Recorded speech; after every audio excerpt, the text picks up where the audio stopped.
எனக்கன்பான தெய்வ பிள்ளைகளை, நாம் சபைக்கு வருவது ஒரு தனி மனிதருக்காக அல்ல, நம்முடைய ஆண்டவராகிய தேவனுக்காக. சபை என்பது வெறும் கட்டிடம் அல்ல, அது தேவன் தம்முடைய ஜனங்களோடு கூடும் பரிசுத்த இடம். மாத்திரமல்லாமல் நாம் சபைக்கு வரும்போது தேவனுடைய முகத்தை தேட வருகிறோம். நாம் சபைக்கு வருவது ஊழியக்காரர் சொல்வதை கேட்க அல்ல, ஊழியக்காரர்கள் மூலமாய் தேவனின் வார்த்தையை கேட்கவே. நாம் அனைவரும் சபைக்கு வரும்போது, இன்று நான் தேவனை சந்திக்கப் போகிறேன் என்று ஒரு ஆவிக்குரிய எதிர்பார்ப்புடன் வர வேண்டும். சபையில் நாம் தேவனுடைய வார்த்தையை கேட்கிறோம், ஒருவருக்கொருவர் ஆறுதல் சொல்லுகிறோம், பின்பு தேவனுடைய அன்பில் ஒன்றிணைகிறோம்.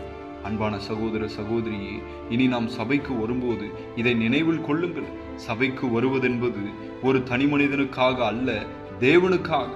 இது ஒரு வழக்கம் அல்ல, ஆவிக்குரிய சந்திப்பு. இது ஒரு நிகழ்ச்சியும் அல்ல, தேவனின் சன்னதி. ஊழியர்களை குறை சொல்வதை விட்டுவிட்டு, ஊழியத்தை குறை சொல்வதை விட்டுவிட்டு தேவனை தேடுங்கள். ஆசீர்வாதம்